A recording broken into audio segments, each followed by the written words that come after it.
The day I realized my silence had real weight was the day they tried to delete me from a company that couldn't function without me. I wasn't on any org chart, didn't have a Slack profile, and you wouldn't find my name on the team roster from last year's holiday party. But the code running through the veins of Kavara Financial Solutions, the compliance engine that kept our banking partners happy and our credit lines open, that was all me. 29 months I'd been there, officially listed as a back-end compliance consultant through some shell vendor agreement buried 3 subsidiaries deep. Unofficially, I was the guy who built the entire foundation their IPO dreams were sitting on. Name's Carter Wells. And I learned the hard way that being invisible in corporate America isn't always a bad thing. Look, I didn't start out wanting to be a ghost. Got laid off from Denver First National during budget cuts. Standard story. That's when I figured out something important about corporate life. The safest place to be is somewhere they can't see you coming or going. So when Larry Hoffman at Kavara offered me contract work 3 years later, I made him a deal. Keep me off the books, out of the meetings, away from the politics. Just give me the technical problems and let me solve them. He got it right away. Larry's one of those rare CFOs who actually knows what a database is. Used to write code himself back in the 80s before he moved into the money side of things. We had a good system. Every couple weeks, Larry and I would grab coffee at this little place down the street from their Denver office. He'd tell me what the banking regulators were asking for. I'd tell him how to build it. No PowerPoint presentations, no status meetings, no explaining why I needed 3 weeks to do something right instead of 3 days to do it wrong. The compliance engine I built for them was like a smoke detector for financial data.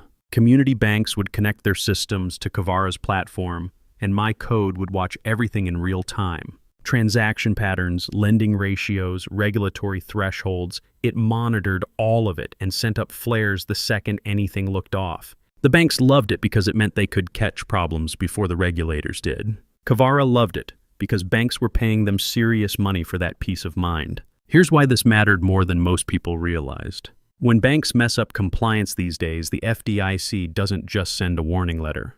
They start with penalties around $250,000 per violation, and that's just the beginning. Remember what happened to DataCorp last year? One compliance failure during an audit, and their banking licenses got suspended. Company went under in 6 months. Here's the thing though, I didn't just build the system, I built it smart. Every major component had my digital signature baked in like a security thread woven into currency, invisible until you know where to look. If someone tried to modify core functions without proper authorization, the system would know. It would lock down, demand re-authentication, and send alerts up the chain. Not malicious, just careful. I'd seen too many systems get destroyed by people who didn't understand what they were touching. Larry understood this. He'd been around long enough to know that the most dangerous person in any company is the one who thinks they know how everything works but actually doesn't. So he kept me in my little bubble, working from my apartment with my rescue dog Scout sleeping under the desk, drinking coffee from the same thermal mug I'd been using since my banking days. I liked it that way. While everyone else was fighting over headcount and trying to get FaceTime with the executives, I was building something that actually mattered. The system passed 2 external audits in 2023 alone, which kept Kavara's $22 million credit line flowing smooth as silk. Banking partners trusted us because the code was solid. The code was solid because I built it without anyone looking over my shoulder telling me to cut corners. Then Larry got sick. No warning, just a text from his assistant saying he'd be out on medical leave for a few weeks. Hard episode, she said. Nothing life-threatening, but the doctor wanted him to take it easy. That was it. One day I was reporting to the only person in the company who understood what I actually did. The next day I was dangling in the wind with nobody to call if something went wrong. Enter Trevor Nash, VP of Operations. Now, Trevor wasn't a bad guy exactly, just the kind of MBA who thinks efficiency means cutting everything that doesn't show up in a spreadsheet. With the IPO coming up and the board breathing down his neck about cost reduction, he was looking for quick wins wherever he could find them. He'd been waiting for an opportunity like this for months. First thing he did was announce something called an efficiency review. Everyone in the company had to submit detailed reports about their role, their deliverables, their value proposition. Weekly status updates, project roadmaps, the whole 9 yards. I watched from my apartment as good engineers started having nervous breakdowns trying to quantify why their work mattered. But here's the thing. I wasn't in Trevor's system. My contract wasn't filed under HR. My work didn't show up in his project management tools. As far as his spreadsheets were concerned, I didn't exist. At first, I thought that would protect me. I was wrong. The first warning shot came on a Wednesday afternoon. One line in my email: no greeting, no signature. Your access will be reviewed soon. Please be prepared to justify your continued involvement. I stared at that message for maybe 30 seconds, then closed my laptop and took Scout for a walk. I'd seen this movie before. Review meant removal, justify meant beg. And I don't beg. I've been laid off enough times to know the smell of the axe before it falls. But I also knew something Trevor didn't. You can't fire the guy holding the structural blueprints and expect the building to keep standing. I didn't panic when I got that email. Not at first. I've learned that the best way to handle corporate threats is the same way you handle a dog that's growling at you. Don't make sudden movements, don't show fear, and definitely don't run. Instead, I did what I always do when things get uncertain. I documented everything. 3 days after that first warning shot, Trevor sent another message. This one had more meat on it. Need to clarify the scope of your involvement with Kavara Systems. Please join me for a brief sync tomorrow morning at 9 a.m. Bring documentation of your deliverables and current project status. Bring documentation. The man really said that like I was some intern begging for college credit. I didn't reply to the email. Instead, I spent the evening organizing my files. Not for Trevor, for me. I pulled together every contract amendment, every technical specification, every email where Larry had signed off on system changes. You learn to keep good records when you've been through enough corporate reorganizations. The next morning, I drove to Kavara's office building for the first time in about 6 months. Usually, all my meetings with Larry happened at the coffee shop, but Trevor wanted me to come to his domain. Fair enough, his office was one of those glass boxes they give middle managers to make them feel important while still letting everyone watch what they're doing. Trevor was already inside when I arrived, typing with 2 fingers like he was playing whack-a-mole on his keyboard. The second he saw me through the glass, he smiled. Not friendly, triumphant. Like he'd already won something I didn't know we were competing for. "Carter, come in," he said, gesturing to a chair across from his desk. No handshake, no small talk. Just a guy in a shirt that was too tight across the shoulders, sitting behind a manila folder like it contained state secrets. I sat down and waited. In my experience, people like Trevor always want to do the talking. Give them enough rope and they'll usually hang themselves with it. "I'll keep this brief," he began, hands folded over that folder. "We've done a comprehensive review of your contract situation. It seems your role here isn't properly defined in our systems. No formal HR file, no clear reporting structure, just a lot of vendor payments and back-end commits that nobody can really explain." He paused like he expected me to defend myself. When I didn't, he kept going. "Now, I'm not saying you haven't contributed. The work you've done has clearly had value. But we're moving toward an IPO timeline, and the board is asking hard questions about operational inefficiencies in our tech stack. Right now, there's too much ambiguity around your work, and frankly, that makes me nervous from a risk perspective." I nodded like I was following along. I could see where this was heading, but I was curious how he'd package it. "What are you proposing?" "I've been looking at our infrastructure costs, and frankly, some of these back-end modules seem redundant. How hard would it be to migrate your compliance algorithms to our internal DevOps pipeline?" There it was. The man had just asked me to move a compliance engine into a development pipeline like it was a WordPress plugin. I kept my expression neutral. "What are you proposing?" Trevor opened the folder and pulled out a single sheet of paper. "Effective immediately. Your contractor agreement is terminated. You'll need to transfer all system knowledge to our internal team and remove any proprietary code or documentation from your local environment." He slid the paper across the desk. It was already printed, already signed.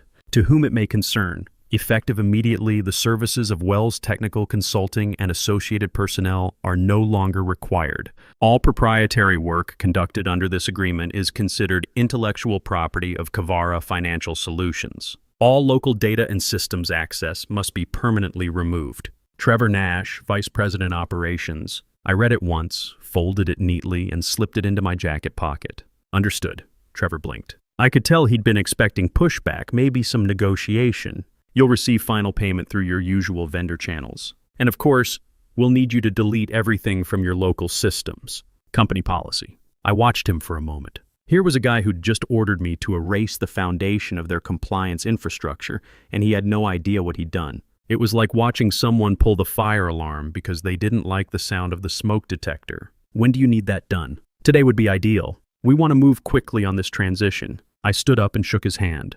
"I'll take care of it this afternoon." Walking out of that building, I felt something I hadn't experienced in a long time. Not anger, not disappointment, clarity. Trevor had just handed me a signed confession that he'd ordered me to delete active company infrastructure without understanding what it was or how it worked. The man had basically written his own termination letter and asked me to deliver it. By the time I got home, I had a plan. Scout was waiting by the door, tail wagging like I'd been gone for weeks instead of an hour. I scratched behind his ears and fired up my laptop. Trevor wanted me to delete everything? Fine, I'd give him exactly what he asked for. I opened my local development environment and started going through the files. Thousands of lines of code, documentation, system diagrams, test cases, everything I'd built over the past 2.5 years. Each file I deleted was like removing a gear from a watch. Trevor would find out soon enough what happens when you take apart something you don't understand. All of it went. Local repositories, backup files, development tools, documentation archives.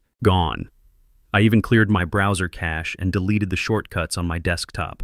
By the time I was done, my laptop looked like it had never heard of Kavara Financial Solutions. But here's what Trevor didn't understand and what I didn't bother explaining during our little meeting. My laptop wasn't the system, it was just a window into the system. The real architecture lived on Kavara's servers, embedded with credential validation protocols I'd designed specifically for moments like this. Every major function included identity verification tied to my contractor credentials. Remove those credentials improperly, and the system would know something was wrong. Think of it like a car's anti-theft system. You can hotwire the ignition, but if you don't have the right key fob, the engine's going to shut down after about 30 seconds. Except instead of a car alarm, my system was designed to trigger compliance alerts that would ripple all the way up to our banking partners. Trevor thought he was firing a contractor. What he'd actually done was pull the keystone out of an arch while standing underneath it. I closed my laptop and made myself a sandwich. Scout curled up on his favorite cushion, and I turned on the afternoon news.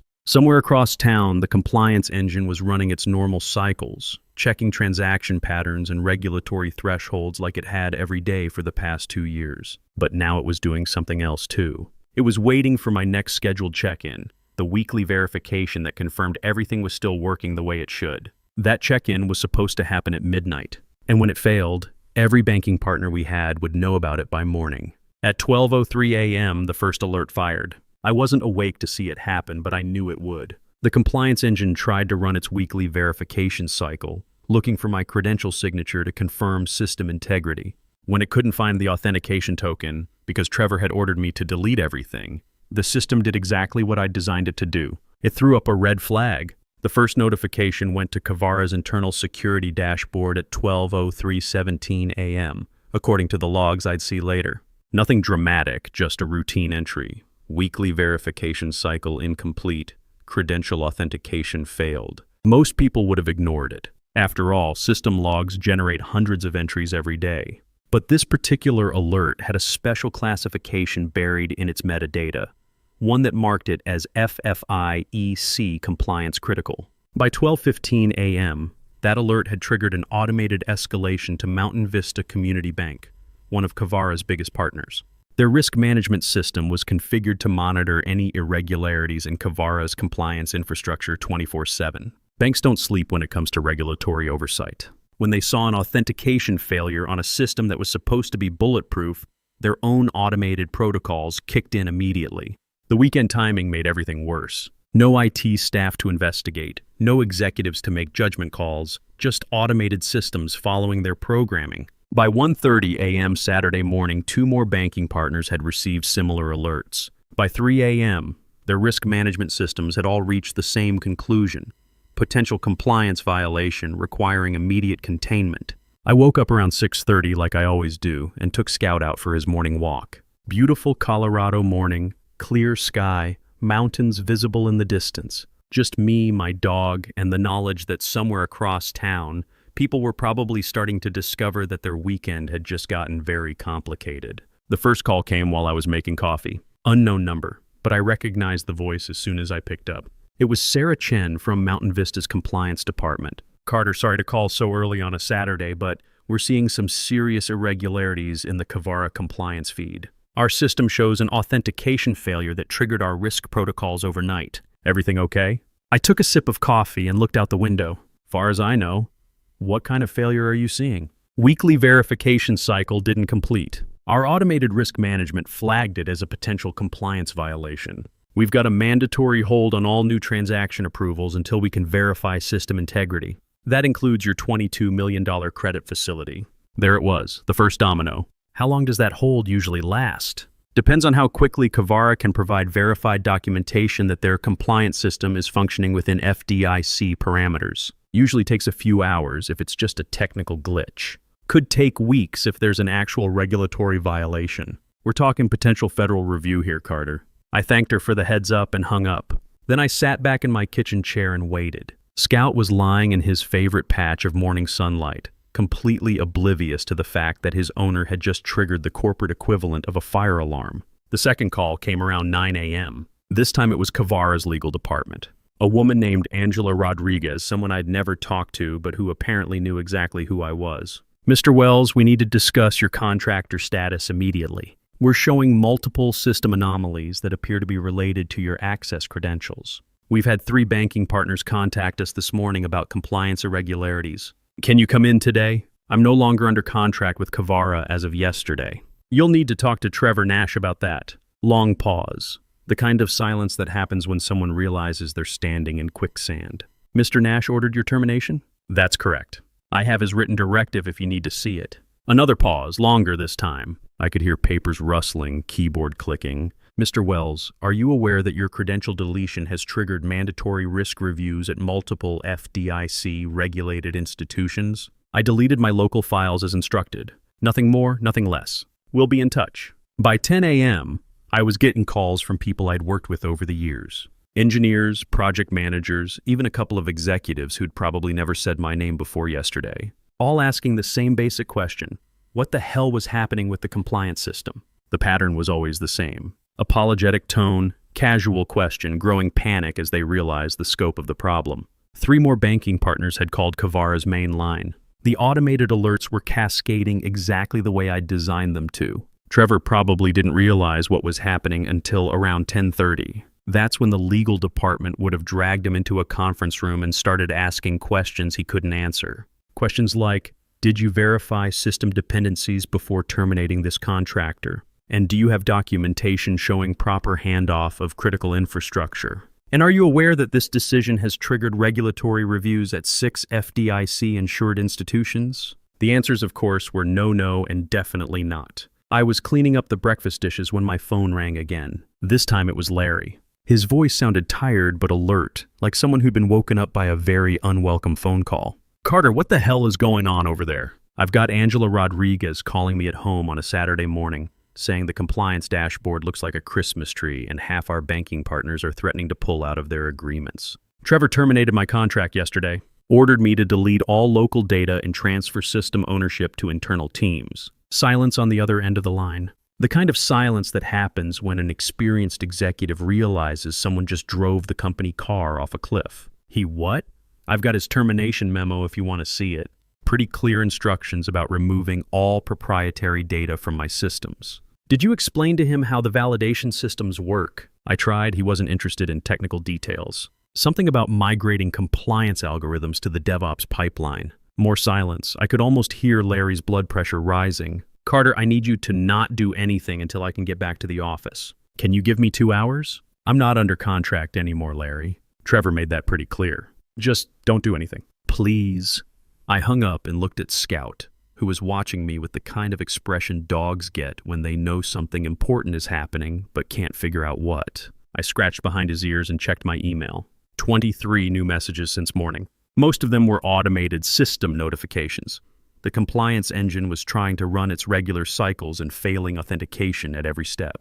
A few were from people at Kavara I'd worked with over the years, asking if I knew why their monitoring dashboards were showing errors. But the interesting one came from Mountain Vista's risk management team. Subject line, credit facility suspension, immediate response required. I opened it and read it twice. Then I forwarded it to Larry's personal email without comment. The message was pretty straightforward. Due to authentication irregularities indicating potential regulatory violations in Kavara's compliance infrastructure, Mountain Vista was placing an immediate suspension on Kavara's $22 million revolving credit facility, pending resolution of system integrity concerns. All outstanding credit approvals were frozen until Kavara could provide verified documentation that their compliance monitoring was functioning within FDIC parameters. Similar messages from 4 other banking partners arrived within the next hour. Same language, same outcome. Kavara's financial lifeline had just been cut. I closed my laptop and decided to take Scout to the park. We had a good long walk, threw a tennis ball around for a while, said hello to some of the other regulars.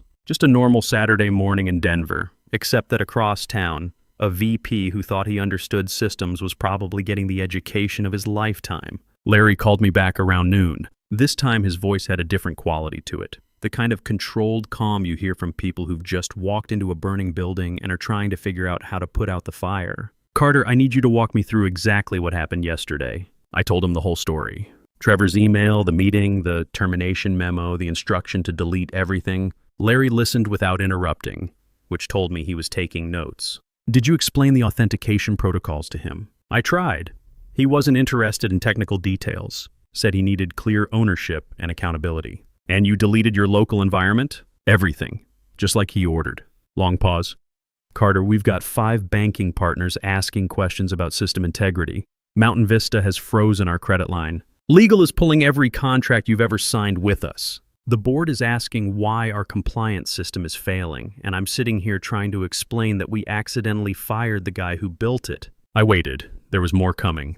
Trevor's in full damage control mode. He's telling everyone this is a minor technical glitch that'll be resolved by end of business today. He's got our internal dev team trying to figure out the authentication protocols. How's that going for them? About as well as you'd expect. They can see the error messages, but they can't figure out how to reset the credential chain without your signature keys. I wasn't surprised. The validation system wasn't just a password you could reset. It was built into the architecture itself, woven through multiple layers of the compliance engine like structural supports in a building. Trying to bypass it would be like performing surgery with a sledgehammer. "What do you need from me, Larry?" "Honestly, I need you to come back and fix this. I know Trevor terminated your contract, and I know he probably burned that bridge pretty thoroughly. But right now, you're the only person who can verify system integrity to our banking partners. Without that verification, we're looking at a complete shutdown of our credit facilities by Monday." I looked out my kitchen window. Scout was lying in the backyard, watching a squirrel that was probably planning to raid our bird feeder. Simple problems, simple solutions. "I'll need a new contract," I said finally. "Direct relationship with the company, no vendor shell agreements. Clear scope of work, proper documentation in all systems. And I want Trevor's termination memo officially retracted. Done. Anything else? I want a written acknowledgement from Trevor that he ordered the deletion of critical infrastructure without proper authorization. And I want it before I restore anything." "Carter, I'm not being vindictive, Larry. That memo he gave me yesterday is sitting in my files like a loaded gun. If this situation escalates, if the SEC decides to investigate compliance failures, if banking partners decide to sue for breach of fiduciary duty, that document shows gross negligence from a VP-level executive who ordered the destruction of regulatory infrastructure. You need it officially retracted and corrected before it becomes evidence in a federal investigation." Silence on the other end. Larry was doing the math, calculating just how bad this could get if the dominoes kept falling in the wrong direction. "I'll handle Trevor. How soon can you restore system access? Give me a temporary credential and I can have the validation protocols reset within an hour. Full system verification will take another 3 hours after that." "But Larry, this isn't just a matter of flipping a switch. I need to run a complete diagnostic to make sure nothing got corrupted during the lockdown, then rebuild the authentication chain step by step. The banking partners are going to want detailed documentation of every change. I'll have IT set up a temporary access token within 30 minutes. Check your email." Larry hung up and I fired up my laptop. While I waited for the access credentials, I opened my secure backup drive, the one place I hadn't deleted anything yesterday. Not because I was planning to hold the company hostage, but because any decent system architect keeps offline backups of critical documentation. You never know when you might need to rebuild something from scratch. The temporary access came through exactly 28 minutes later, along with a brief email from Larry. "Do whatever you need to do. I'll handle the politics." I logged into Kavara's system for the first time since Friday afternoon. The compliance dashboard looked like a disaster movie. Red alerts cascading down the screen, error messages stacked on top of each other, system status indicators showing failures across multiple modules. But underneath all that noise, the core architecture was still intact. The system hadn't crashed, it had just locked itself down when it couldn't verify my credentials. I started with the authentication protocols, methodically resetting each credential chain and updating the verification tokens. Then I ran a full system diagnostic to check for any data corruption or cascading failures. Everything checked out clean. The system had done exactly what I'd designed it to do: protect itself when something went wrong. Next came the tedious part: rebuilding the compliance validation layer piece by piece, testing each component, documenting every change for the banking partner's review. It was like reassembling a watch while 3 people looked over your shoulder asking if it was fixed yet. By 4 p.m., I had the compliance engine running normally again. All the red alerts disappeared. The banking partner's monitoring systems showed green across the board, and the automated reports started flowing normally. I sent a brief status update to Larry. Primary systems restored. Running final verification protocols now. His response came back within minutes. Banking partners notified. Emergency board meeting moved to Tuesday. Trevor will not be attending any operational meetings pending internal review. That last line told me everything I needed to know about how Monday's conversations had gone. The official word came down the next day. Trevor Nash was pursuing other opportunities in strategic consulting. Corporate speak for fired, but we're letting him resign with dignity. I got a new contract with a 40% rate increase and official recognition as senior systems architect. No more shell companies, no more hiding in vendor agreements. My name would actually appear on the organization chart. The retraction memo arrived 2 days later, signed by Trevor himself. The termination directive dated Friday was issued without proper technical review and is hereby officially retracted. All work performed by Wells Technical Consulting is acknowledged as critical infrastructure requiring specialized oversight. The instruction to delete system components was unauthorized and violated established protocols. I printed it out and filed it next to the original termination memo. Sometimes the best insurance policy is documentation. A week later, Larry and I were back to our regular coffee meetings. Same little shop, same corner table, but something had changed. I wasn't invisible anymore. The entire company knew who I was and what I did. The compliance team had been restructured with proper backup protocols. 3 junior developers had been assigned to learn the system architecture under my supervision. Scout was waiting when I got home that afternoon, tail wagging like I'd been gone for months instead of hours. I scratched behind his ears and opened a beer. Just another day in Denver. Except now I had a story to tell about what happens when someone tries to delete the ghost in the machine without understanding what the ghost was holding up. The system worked exactly like I designed it to. No drama, no revenge, just simple cause and effect. Trevor learned that you can't manage what you don't understand. The banking partners learned that Kavara's compliance infrastructure was more robust than they'd realized. And me? I learned that sometimes being invisible isn't about hiding. It's about building something so essential that when you disappear, everyone notices.